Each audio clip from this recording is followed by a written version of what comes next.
Bonjour à toutes et à tous, ici Mathias de Chaser. Je suis super content de vous retrouver dans cette vidéo dans laquelle on va aborder la question suivante, une question épineuse. Quel budget pour tester ces créas?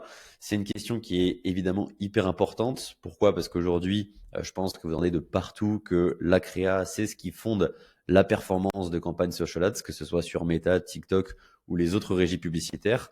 Et donc, c'est hyper important d'apprendre à bien calibrer son budget créa parce que, en effet, tester de nouvelles créas régulièrement afin de trouver ce qu'on appelle des winning creatives, c'est-à-dire des créas sur lesquels vous allez pouvoir scaler, dépenser un fort montant de dépenses tout en ayant des coûts d'acquisition faibles ou des ROAS élevés. Bah, c'est clairement comme ça que vous allez pouvoir en effet aller chercher de la croissance sur vos campagnes. Mais en même temps, il y a un petit peu un revers de la médaille sur le sujet de la créa, c'est-à-dire que oui, grâce à la créa, vous allez pouvoir scaler vos campagnes, mais la créa représente dans le même temps un risque budgétaire qui est super élevé.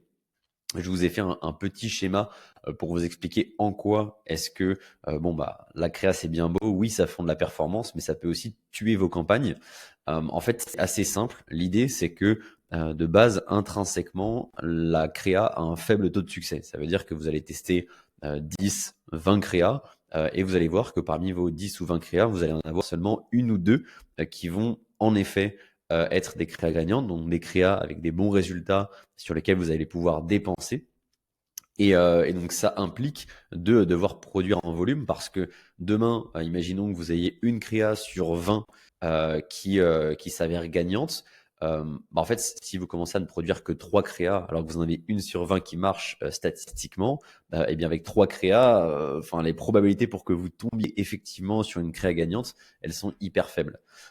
Et donc vous devez produire en volume parce que le taux de succès de vos créas, il est mathématique. Hein. Si demain, il y a une créa sur 20 qui fonctionne, ça veut dire que vous produisez 20 créas statistiquement, vous allez tomber sur une créa qui va vous permettre de scaler.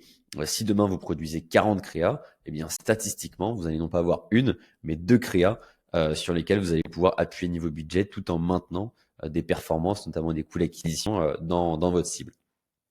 Donc voilà, c'est mathématique et en fait, c'est de cette dynamique de volume que nous imposent les algorithmes publicitaires que découle le risque budgétaire lié à la créa, puisqu'en fait, produire en volume, ça coûte cher en fait. Forcément, si demain vous devez produire 40 créas, comme dans mon exemple, la créa, ça commence à être un poste de dépense assez cher qui finit s'il est mal calibré, si le budget créa est mal calibré, par diluer vos coûts d'acquisition. Donc ce que j'entends par là, c'est qu'en fait, il y a un monde où si vous commencez à vraiment investir en créa et produire un fort volume, eh bien le budget créa, s'il est mal calibré, peut être tel qu'en fait, même si vous tombez sur des créas qui vous permettent de scaler et qui ont des bons résultats, les bons résultats qui émaneront de ces créas ne seront pas assez bons pour rentabiliser l'investissement, le coût fixe initial qu'a représenté votre pack créa en volume. Donc, euh, donc voilà, je sais pas si c'est hyper clair, mais en gros, voilà, il y a un monde dans lequel, si vous dépensez trop en créa, eh bien, même dans le scénario où vous tombez en effet sur des créas gagnantes, finalement, votre système créa n'est pas rentable parce que les performances dues aux créas gagnantes ne sont pas assez bonnes, même si elles sont excellentes, elles sont pas encore assez bonnes pour rentabiliser votre investissement initial. Et donc en fait, c'est pour ça que c'est hyper important de se poser la question de quel budget pour tester ces créas, parce qu'en fait, il faut trouver le juste milieu entre un budget créa assez conséquent pour que vous puissiez produire en volume et donc trouver régulièrement des winning creatives. Et en même temps, il ne faut pas non plus prendre trop de risques côté créa, parce que sinon, vous vous retrouvez dans ce cercle infernal où en fait, finalement, même si vous tombez sur des top créas, eh bien, les résultats qui en découleront ne suffiront pas à rentabiliser vos investissements de base. Donc voilà, grâce à ce qu'on va voir dans cette vidéo, vous allez pouvoir enrayer ce cercle vicieux. C'est parti, on se retrouve pour donc calculer notre budget de testing créa sur le calculateur que je vous ai concocté. Alors, il y a plusieurs éléments qu'il faut qu'on définisse avant de rentrer dans les calculs. Le premier élément qu'il faut qu'on définisse, c'est évidemment la notion de budget de testing créa. Quand on répond à la question aujourd'hui de quel budget pour tester ces créas, de quoi on parle? Qu'est-ce qui se cache derrière le concept de budget? Alors en fait, c'est simple. Pour moi, le budget de testing créa, c'est deux choses. Déjà, c'est le coût de production alloué donc à la prod de nouvelles créas. Il va falloir que vous créiez ces nouveaux contenus. Donc ça a un coût. C'est l'une des deux composantes du budget testing créa. La deuxième composante du budget testing créa, c'est le budget média que vous allez donner à Meta, à TikTok ou aux autres régies publicitaires pour tester ces nouvelles créas. OK? Donc, deux éléments dans le budget de testing, le coût de production et le coût de diffusion pour tester les créas que vous venez de produire. Ça, c'est assez important de le comprendre. Et deuxième élément qui est important à comprendre, bon, je pense que vous connaissez la notion de coût d'acquisition. Le coût d'acquisition, c'est le budget que vous devez allouer à l'obtention d'un nouveau consommateur donc en publicité. Vous allez voir que le modèle de détermination du budget créa que je vais vous présenter aujourd'hui, il repose sur le coût d'acquisition break-even, qui est du coup le coût d'acquisition pour lequel vos campagnes vous rapportent 0 € de marge brute. On va repasser là-dessus après, juste avant de rentrer dans les calculs. Et après, on y va, promis. Je me base sur deux hypothèses pour vous présenter ce que je vais vous présenter aujourd'hui. Ces hypothèses, évidemment, elles sont adaptées à votre réalité économique. Donc la première hypothèse, c'est que vos campagnes sont rentables à date. Ça veut dire que vos coûts d'acquisition, le coût d'acquisition de vos campagnes quand vous rentrez sur votre business manager, ils sont inférieurs à votre coût d'acquisition break-even. Ça veut dire que vous gagnez de l'argent grâce à vos campagnes. Pourquoi cette notion de rentabilité elle est importante dans le modèle que je vais vous proposer aujourd'hui? Parce qu'en fait, je vais vous proposer d'investir en créa. En fait, la marge que vous dégagez actuellement de vos campagnes et que vous allez vous permettre de perdre pour tomber à zéro.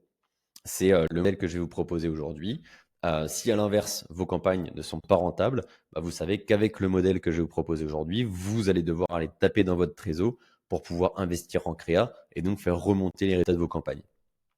La deuxième hypothèse que je fais aujourd'hui, donc vous avez compris, tout mon modèle repose sur le fait d'utiliser en fait la rentabilité de vos campagnes pour investir en créa afin de trouver des créas gagnantes pour améliorer la performance des campagnes. Et donc, cette première hypothèse s'appuie sur la deuxième, qui est que vous pouvez vous permettre d'avoir des campagnes en break-even, c'est-à-dire d'avoir une marge brute de 0 € sur vos campagnes. Ça, c'est une hypothèse que je fais. Si jamais ce n'est pas vrai et que vous avez besoin d'être rentable sur vos campagnes, eh bien en fait, vous allez simplement devoir changer l'indicateur de référence que moi je prends dans mes calculs. Aujourd'hui, je vais me baser sur le coût d'acquisition break-even, qui est la première métrique qu'on va calculer. Donc, quel est le coût d'acquisition que vous allez devoir viser pour aller chercher des campagnes à 0 €? Moi, c'est ça que je vais prendre comme ligne de mire, comme KPI de référence. Vous, si jamais vous ne pouvez pas vous permettre d'avoir des campagnes qui vous génèrent 0 € de bénéfices, mais que vous voulez par exemple faire 30% de bénéfices, eh bien le KPI que vous devrez prendre en guise de référence de vos calculs, c'est pas le coût d'acquisition break-even, c'est le coût d'acquisition qui vous permettrait d'aller chercher des campagnes à 30% de marge. Et donc je vous ai mis le calcul ici. Le coût d'acquisition cible pour 30% de marge, par exemple, c'est le coût d'acquisition break-even moins 0,3, donc 30%, fois votre AOV, tout simplement. Donc, ça me semblait assez important de remettre un petit peu de contexte sur les calculs que je vais aborder aujourd'hui. Sachez que les calculs, les tableaux là fonctionnent pour vraiment toutes les situations, tous les business models. Vous avez juste à adapter ces différentes hypothèses et donc le coût d'acquisition cible que vous fixez. Est-ce que c'est le CAC break-even qui vous permet d'être à zéro sur vos campagnes comme moi aujourd'hui, ou est-ce que vous avez besoin d'un autre indicateur parce que vous devez être rentable sur vos campagnes? Enfin bref, vous choisissez, vous adaptez et les tableaux vont sortir des chiffres qui seront somme toute pertinents. Alors c'est parti. Donc là, je sais pas si vous avez vu, mais il y a deux fiches dans ce tableau. La première fiche, elle correspond à l'étape 1, juste ici, calcul du CAC break-even. Encore une fois, je le répète pour que ce soit bien clair, mais mon modèle, il consiste en déterminer le niveau pour lequel vos campagnes seraient à zéro, le niveau auquel vous en êtes aujourd'hui, sachant que mon hypothèse numéro 1, c'est que vous êtes rentable, donc que le niveau de vos campagnes est au-dessus du niveau où vous faites zéro, et d'utiliser en fait ce niveau-là de rentabilité pour investir en créa afin de trouver des créas gagnantes et donc scaler les campagnes. C'est pour ça qu'on commence par calculer le coût d'acquisition break-even. Donc pour ça, rien de plus simple, vous allez renseigner ici votre AOV, donc votre panier moyen. Ici, vous allez renseigner vos COGS, tout simplement, les autres frais si applicables. Donc en gros là, le but c'est de déterminer je veux dire les coûts qui servent directement en fait à votre production. Si vous êtes un e-commerce, et puis après vous verrez qu'on a la même chose côté lead gen. Et donc, en fonction de la réalité économique de votre business que vous allez renseigner ici, bah, ça va vous sortir tout simplement votre CAC break-even, le coût d'acquisition que vous allez devoir viser pour que vos campagnes soient à 0 €. Et donc ici, il y a le même modèle, mais pour de la lead generation. C'est exactement les mêmes KPI qu'il va falloir sortir. Simplement, on rajoute le taux de conversion ici, puisque en fait, la différence entre un business e-commerce et un business soit serviciel, soit une application ou quoi que ce soit, c'est que souvent, en fait, l'objectif de campagne social ads, c'est pas de générer une vente, comme c'est le cas en e-commerce, mais c'est de générer un lead qui rentre dans un funnel. Et donc, la suite du funnel génère la vente. Mais nous, en ads, on a pour fonction de générer des leads. Et donc, c'est important de prendre comme référentiel, non pas le coût d'acquisition break-even, pour objectiver vos campagnes si vous faites de la lead gen, mais votre CPL break-even. D'où l'intérêt de renseigner ici le taux de conversion pour que, à partir du calcul du coût d'acquisition break-even exactement sur le même modèle qu'en e-commerce, bah ici, en fait, on puisse déterminer le CPL break-even. Et donc, ce coût d'acquisition break-even et ce CPL break-even, ça va être les métriques qui vont nous permettre derrière d'effectuer les calculs sur la fiche numéro 2 par lesquels en fait, les tableaux vont nous sortir un budget créa. Donc, pareil, encore une fois, 3 KPI très simples à renseigner pour commencer. En fait, il va falloir que vous alliez sur votre business manager, donc par exemple sur votre business manager Meta, que vous renseigniez le budget média que vous avez alloué à vos campagnes sur les 30 derniers jours. Donc, vous allez aussi renseigner donc votre volume d'achat si vous faites de l'e-commerce, votre volume de leads si vous faites plutôt de la lead gen, et dans les deux cas, votre AOV ici et là. Déjà, ces calculs, ils vont vous permettre de déterminer votre budget créa. Donc, le budget créa, c'est quoi? C'est la différence entre donc les performances de vos campagnes actuelles et les performances de vos campagnes si votre coût d'acquisition était en break-even. Vous voyez qu'ici, avec les calculs qui ont été renseignés, qui sont donc les stats d'une vraie marque, d'un de mes clients que j'ai renseigné. Là, donc lui, il est censé être à 34 € donc du coût d'acquisition si on veut que ces campagnes soient donc flat à 0 € en break-even. En réalité, donc sur le mois dernier, il a dépensé 35 800 €. Il a généré 118 achats, ce qui nous amène à un CPA de 30 €. Donc en fait, on est voilà un CPA qui est meilleur que le coût d'acquisition break-even. Donc c'est assez intéressant et c'est ce qui fait qu'en fait, il peut se permettre éventuellement de dépenser donc la différence, 4 426 € et 93 centimes dans du testing créa pour que, à partir de ces campagnes qui aujourd'hui sont rentables, dans l'hypothèse où en fait le testing ne marcherait pas du tout et ne lui rapporterait rien, en fait même s'il perd cette somme-là, finalement il tombe en break-even avec des campagnes qui sont à 0 € et c'est quelque chose qui peut se permettre. C'est justement l'hypothèse que j'ai faite ici.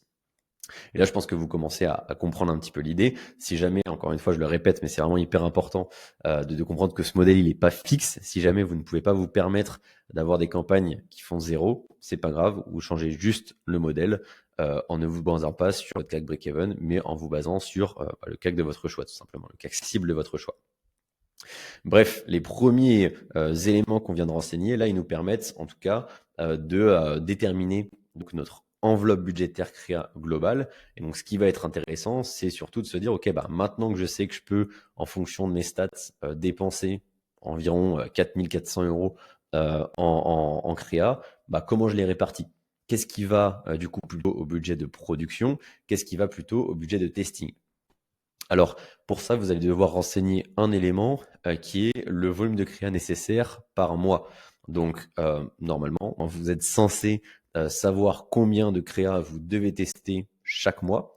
Si c'est pas le cas, abonnez-vous parce que vous allez voir que je vais vous sortir une ressource qui va vous permettre de déterminer ce chiffre. Quel volume de créa tester? C'est une bonne question aussi à se poser. Et donc, si vous ne savez pas encore répondre, j'apporterai la réponse sous peu. Si jamais vous savez déjà en moyenne combien de créa vous testez, eh bien, renseignez ce chiffre ici. Donc là, j'ai mis 15 par exemple. Et donc ensuite, l'idée, c'est qu'à partir de ce chiffre-là, en fait, on va pouvoir déterminer le budget de testing global.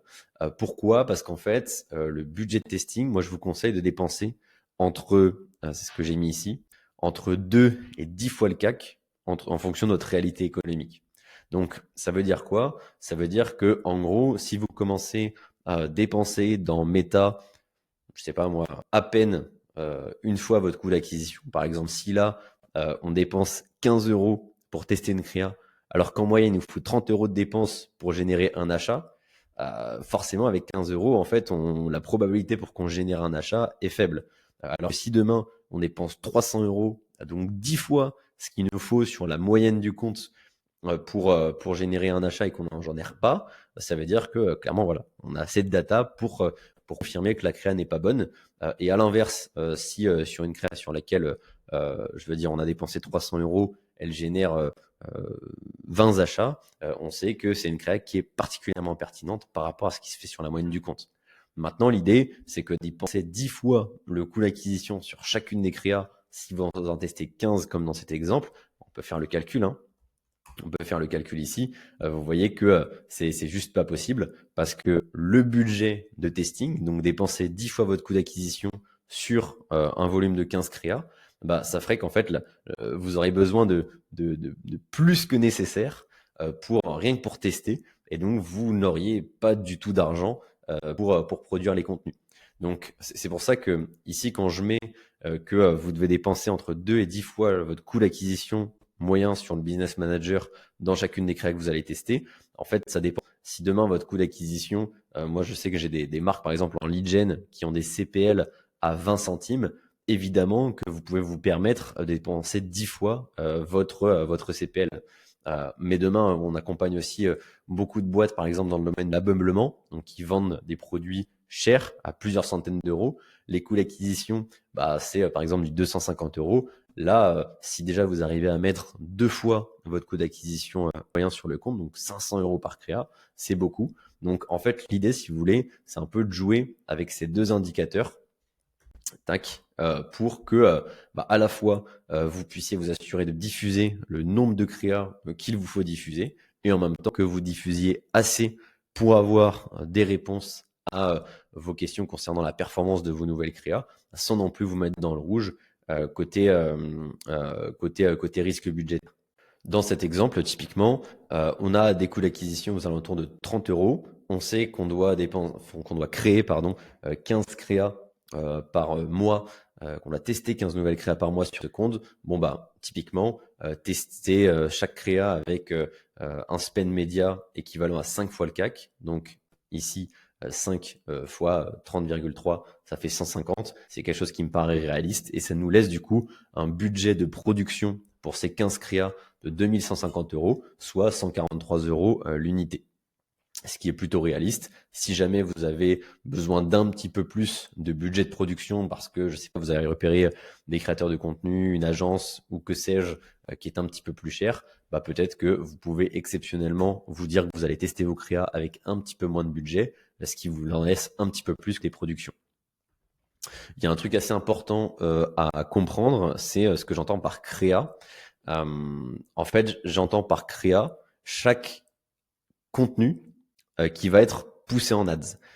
Enfin, ça paraît hyper logique comme ça, mais si je prends l'exemple de vidéo UGC par exemple, ou même de vidéo tout court, aujourd'hui, ce qu'on fait tous, c'est que lorsqu'on produit une vidéo, en fait, on décline les 3 premières secondes en plusieurs variantes. Donc, on fait plusieurs hooks. Typiquement, à partir d'une seule vidéo, on est capable du coup de produire 3 créas. Eh bien, ces 3 contenus, moi, je les vois comme 3 créas dans ce que j'appelle ici budget de production unitaire. J'estime que vous avez dans ce modèle, par exemple, un budget de 143 euros pour investir dans la production de chacune de ces déclinaisons. C'est important parce que il y a certaines personnes qui définissent une créa comme le concept créatif qui va servir de base pour les différentes déclinaisons. Mais à mon sens, une déclinaison est une créa parce qu'en fait, demain, une déclinaison A peut très bien fonctionner, tandis que la déclinaison B d'une même créa ne va pas fonctionner. Et pour ces deux assets qu'il faut tester de la même façon, toutes choses égales par ailleurs. Donc ouais, pour moi, une créa, à partir du moment où vous publiez quelque chose sur votre business manager. Ça peut être un concept créatif unique, ça peut être une déclinaison, une sous-déclinaison ou que sais-je. Pour moi, donc c'est une créa et donc c'est important de bien le comprendre. Voilà, écoutez, je pense qu'on est plutôt bon pour les explications théoriques, le fonctionnement général du tableau. Maintenant, si vous voulez, on peut se faire quelques exemples.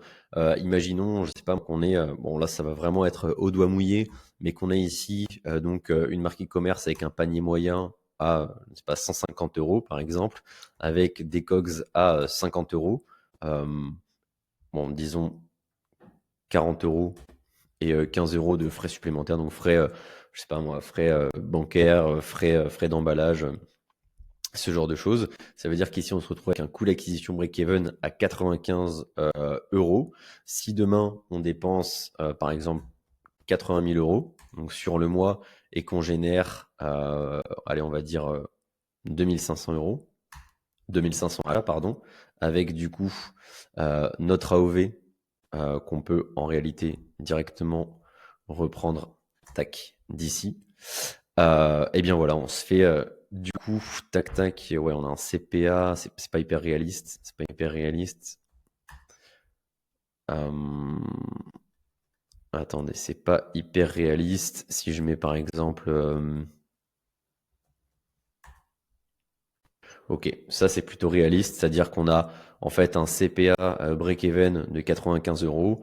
Ici, là, on se retrouve avec un CPA de 80 euros. Ça veut dire que les campagnes, en vrai, sont plutôt bien rentables, avec un ROAS de 1,62. Ça veut dire qu'on a un budget créa, donc pour des ordres de grandeur de 80 000 euros, de budget média par mois de 12 000 euros.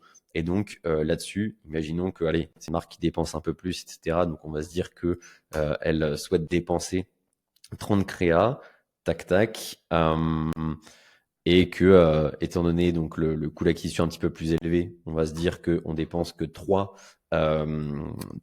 fois le coût d'acquisition moyen, et bien on se retrouve du coup avec un budget de testing de ces 30 contenus de 7 200 euros, soit donc 240 euros par créa, donc sur ces 30 contenus-là. Et en vrai, 30 créas, ça peut paraître beaucoup, mais ça va vite, hein. Du coup, 10 concepts créatifs fois 3 variantes, ça fait 30 créas. Donc c'est quand même assez rapide.